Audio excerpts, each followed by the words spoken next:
I'm Veronica Dudo. Tonight on EWTN News Nightly, looking for an opening. Lawmakers remain at odds over the government shutdown, how President Trump is staying busy.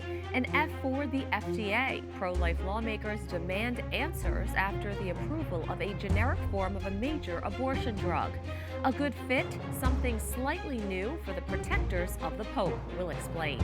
Plus, a big break. If you would have told me I'd be carrying around a broken statue of the Virgin Mary, talking about God, I'd say, are you high?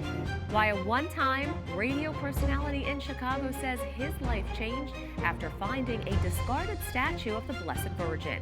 These stories and more tonight. From EWTN, the Global Catholic Network, this is EWTN News Nightly. Thank you for being with us. Our top story tonight, President Donald Trump's push for lawmakers to reopen the U.S. government hits a brick wall. And tonight, the government shutdown remains in place. Republicans and Democrats are digging in. Today, while senators headed back to the Capitol for another vote on government funding, it ended in failure. And there's little sign of progress. In addition, senators are expecting to depart for the weekend. White House correspondent Owen Jensen reports. Owen. That's right, Veronica, and good evening to you. The vote to pass the Republican measure failed 54 to 44. Most Democrats voting against. And as lawmakers gathered on the Hill, the press secretary here at the White House addressed reporters. Maybe if Democrats do the right thing, this government shutdown can be over. Our troops can get paid again. We can go back to doing the business of the American people. But if this shutdown continues, as we've said, layoffs are an unfortunate consequence of that. At issue, Democrats demanding an extension to health care benefits. Republicans trying to wear them down with repeated votes on a bill that would reopen the government, mostly at current spending levels. Caroline Levitt telling the packed briefing room, the Democrats continue to recklessly hold the American people hostage over their demands to give illegal aliens free health care. Republicans are fully unified behind passing nonpartisan, clean funding bill. One Democratic lawmaker from California blasting Republicans.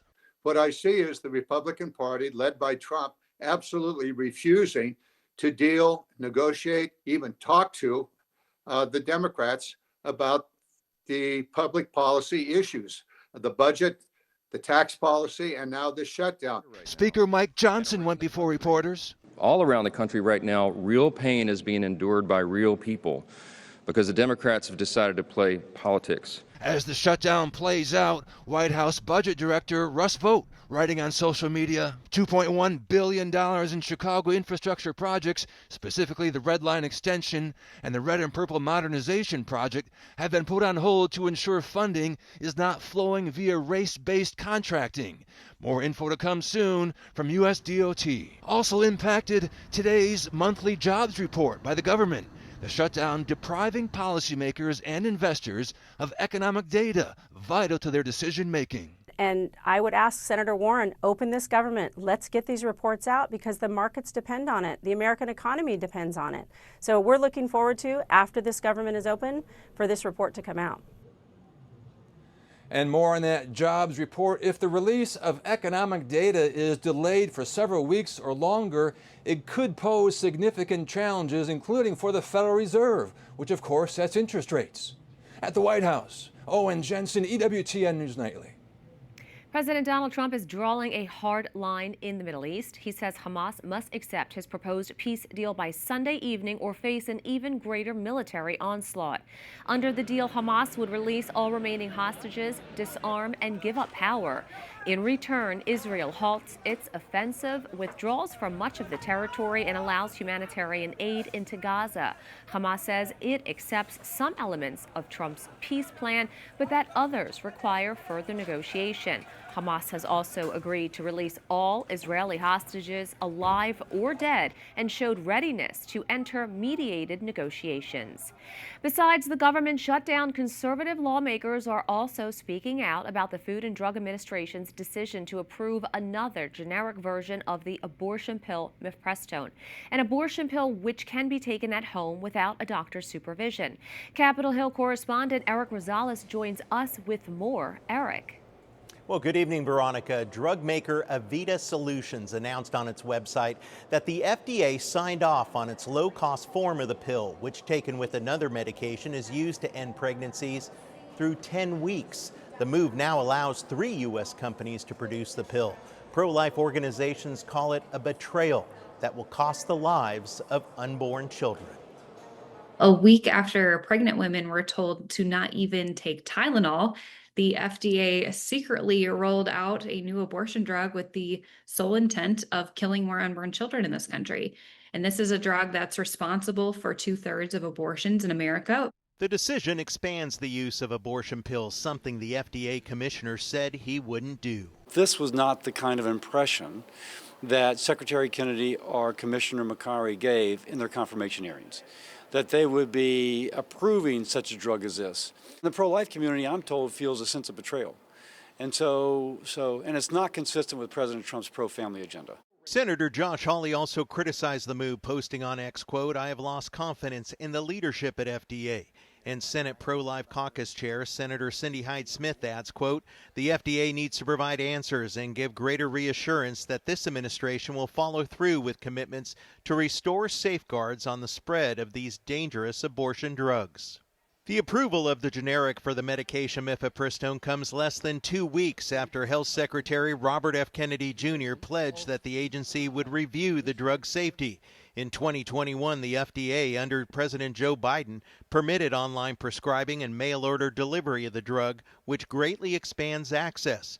Democrats say abortion access is what Americans want. We have to fight for our vision of the future, a future where getting the birth control that you need is as simple and easy as picking up Advil or Tylenol at the pharmacy. No hoops to jump, no questions you have to answer, and no extra cost. Now listen to this. Susan B. Anthony, Pro-Life America, adds that it knows of cases of men getting the drug through the mail and then using it to end pregnancies in their wives or girlfriends, some of them without even knowing it. They're also warning that 10% of women taking the pill suffer health problems such as sepsis. The U.S. Conference of Catholic Bishops criticizes abortion pills as, quote, pushing for the destruction of human lives. At the Capitol, Eric Rosales, EWTN News Nightly. Church leaders in the United Kingdom say they stand in solidarity with those impacted by the deadly knife attack yesterday at a synagogue. In a statement, the bishops of England and Wales say in part, "We must remain united in our common beliefs against those who sow hatred and division. We also pray for peace and tolerance around the UK and the world." The attack yesterday coincided with the holiest day in the Jewish calendar. 2 people died and 4 others were wounded. Officials say it was terror-related and the investigation continues. In response, a heavy police presence has been placed around the synagogue for security. The Anglican Church in England names its first female Archbishop of Canterbury. Sarah Mullally says she supports abortion and same-sex marriage. Before her ordination, Mullally worked as a nurse in hospitals in London. In her new role, she will lead efforts to address declining church attendance, including reaching younger people and to confront financial challenges. She takes over after the previous leader stepped down over his alleged mishandling of a sex abuse scandal. The Swiss Guard reveals a new uniform for non-ceremonial events. They will keep their famed, colorful, regular uniform for other duties. The new uniform features a black wool jacket and a belt with the Vatican colors. It was a uniform formerly used from the late 1800s until 1976. The Swiss Guard is the world's smallest army corps with only 135 men at a time. Their primary duty is to protect the Pope. Every year, a group of American seminarians studying in Rome are ordained to the transitional diaconate in St. Peter's Basilica. EWTN Vatican journalist Benedict Sedegren tells us more about this year's celebration and the men who responded to God's call. They shall exult and dance for joy. Beneath the majestic mosaics of St. Peter's Basilica, and in the presence of the relic of the chair of St. Peter, 16 men from the Pontifical North American College committed their lives to serve the Church and were ordained to the transitional diaconate. With around 1,500 guests from across the United States, The papal basilica was filled with family and friends who had come to witness their sacrifice and their yes to God's call. My dear beloved sons, thank you for your generous response to the Master of the harvest, who has called you and is sending you out as laborers for the harvest of his kingdom. Bishop Joseph Hannafelt of Grand Island, Nebraska, celebrated the diaconal ordinations, reminding the young men of their call to be sacramental signs to the church and to the world of Christ, who came to serve and not be served. Cultivate each day a true love for the people of God. Desire their highest good. Strive to love them with the mind and heart of Jesus. Be patient with them. Lovingly encourage them to discover the more that Jesus wants to share with them. And remember, St. John Vianney always said, the priesthood is the love of the heart of Jesus.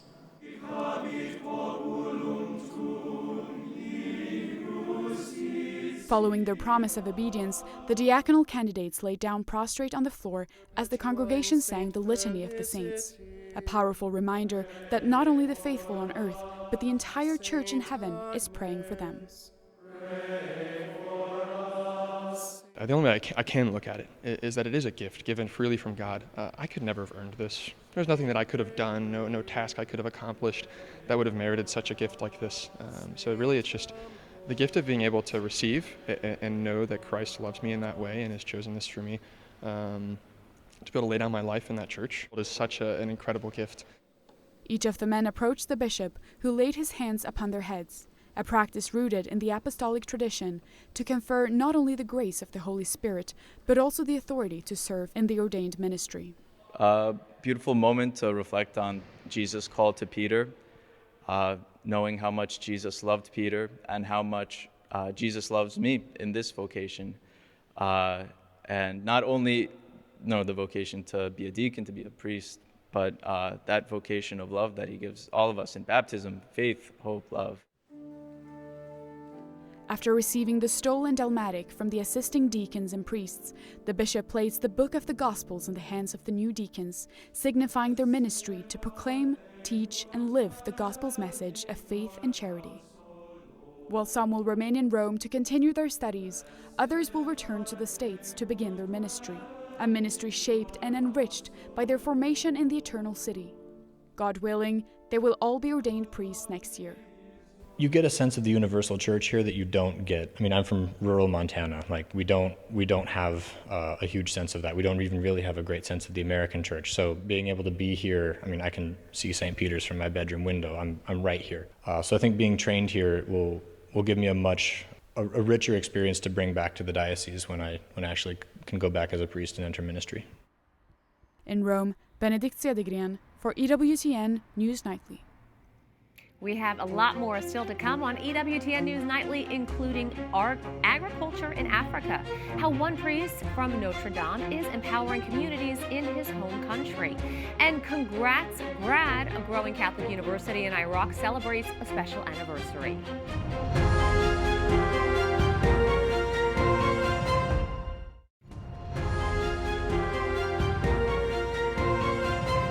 From the University of Notre Dame saw the forest in his home country of Uganda being destroyed. Now he is helping the land and the people.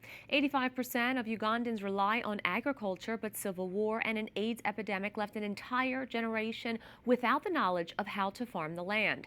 So Father Emmanuel Katongole started Bethany Land Institute to help. And we are fortunate to have Father Emmanuel Katongole joining us now. Father Emmanuel, the problem does seem a bit overwhelming. Why do you think, though, this could work? Well, thank you very much, Veronica, for having me. Yes, we are dealing with some overwhelming problems in Africa, in Uganda. Every time I would go back home to visit my mother, I would see the poverty levels in the villages, the deforestation going on, the food insecurity, and the instability in the whole country. So overwhelming problems. Hey, but when I was celebrating 25 years, I said, we need to do something. So I talked to some friends, priest friends, and said, why don't we start an initiative? especially working with the young people, many of the young people that were unemployed, that we are cutting down the forests. And so we started working with the young people in order to provide some alternatives for how to regenerate the villages, to grow food, but also for those young people to gain some income. That is what we call the Bethany Land Institute, and we are still working with the young people. And now it is really taking root and working with the diocese. So really providing a model for how the church, especially the church in Africa that has a lot of land, can actually use that land in a way to revitalize the economic and the ecological viability of the villages. So that is what is going on with the Bethany Land Institute. And it's so important to have those positive resources to help redirect the youth. Now, recently, you were in Uganda holding a special conference. It was much bigger than expected. Why is it resonating with people? The conference was a unique opportunity for us to assess what is going on in the rest of Africa. And so we brought together different people from different parts of Africa to reflect on what the challenges are and what different initiatives are that are responding to that challenge, that are grounded within a Christian faith, more specifically within a Catholic faith, that have been inspired in many ways by Pope Francis's letter Laudato Si on the care of our common home. It was a very, very beautiful event, conference of 150 participants.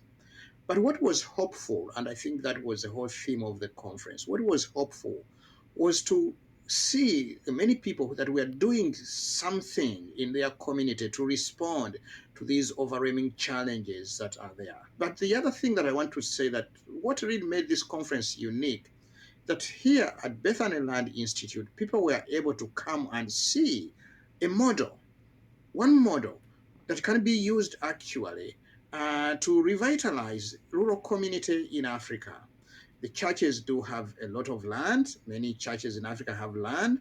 But this was a model how we can use church land actually to bring hope in many rural communities, to regenerate the food systems, to regenerate the environment, but also to regenerate the economic livelihoods of millions of people in Africa. I think that was the most unique aspect of the conference. Father Emmanuel Katangale from the Bethany Land Institute, thank you so much.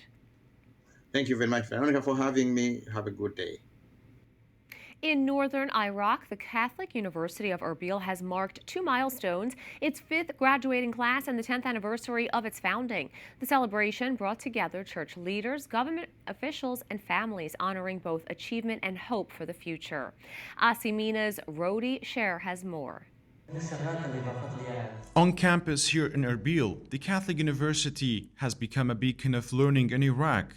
In just 10 years, it has grown to nearly 1,000 students, with degrees recognized internationally and partnerships with Catholic universities around the world.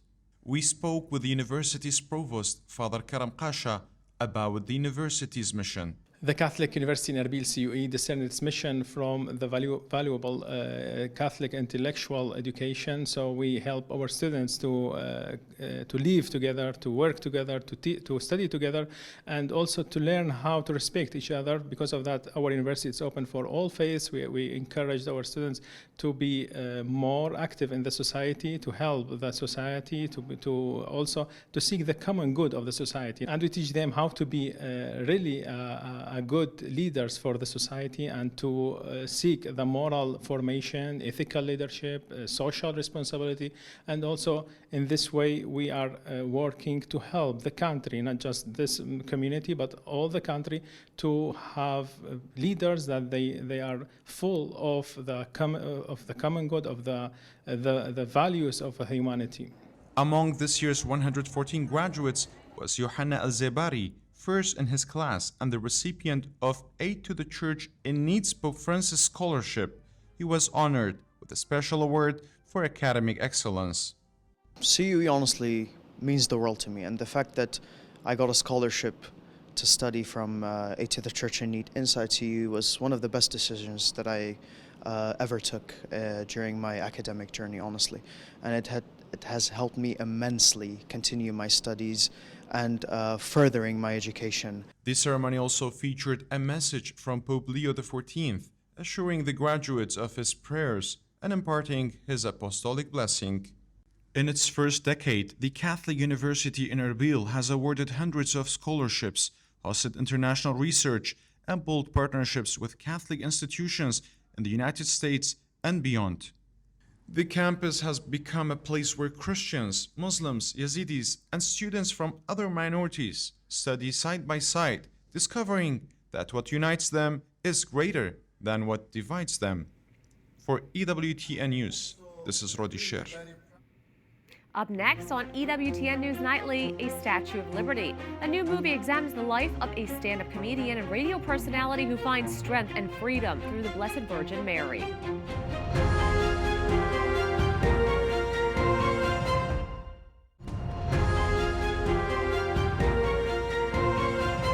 Set for release next week tells the story of a Chicago talk radio icon and stand-up comedian. After a debilitating diagnosis, he found hope and strength in a very unlikely source.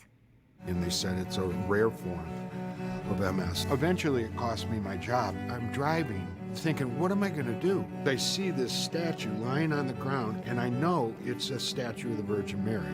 She's broken like me. Broken Mary examines the life of Kevin Matthews. After his fame fades, he is diagnosed with MS, experiences a radical conversion, and undergoes life-saving redemption.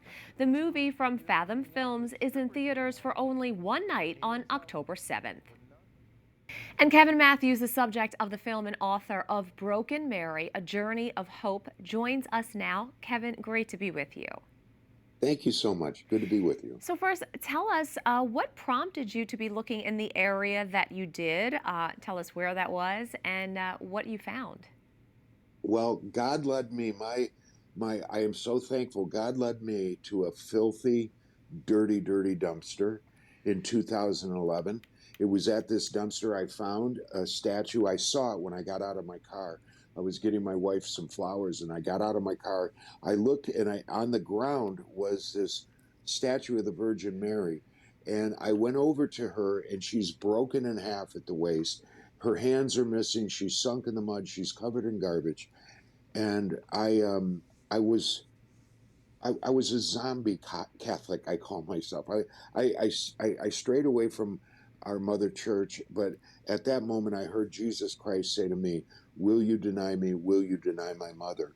And the story is over 11 years ago of taking that statue and just putting her back together basically to keep her broken, because at that time my life was so broken. And I called her Broken Mary, and she's now known as Our Lady of the Broken. And the prayer that I'm asking everyone to take, and what happened to me is we're all broken, but we're loved by God. And this is it's a ministry of mercy is what it is. For those who feel so broken that no one loves them, that no one wants them, I ask that you come to Christ and to our Blessed Mother Mary. Mary, Jesus Christ left me with his mother at that dumpster, and she has cleaned me up.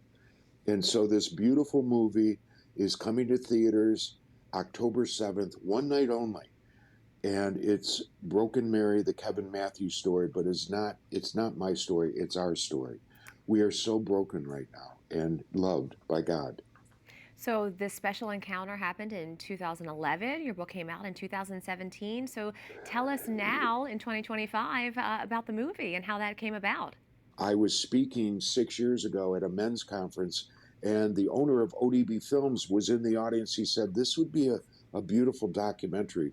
And it started 6 years ago, and it has become hope for the broken. And again, we all are broken. I ask everybody to come and see this, especially those who feel so unloved or just so rejected. Remember that we are all lambs of God. And I made a vow to Jesus Christ not too long ago. I said, Jesus, you are the shepherd of shepherds. I want nothing more than to be your shepherd dog. I'm old, I can't walk, I'm bruised, I'm sinful, But if any lamb comes to me, I'll gently move them back to you without biting and without barking. And I can do that because of this movie. God made this movie. Now, if people would like more information, where can they go? They can go to brokenmary.com, brokenmary.com, find out, go open film, put in your zip code and find the theater near you.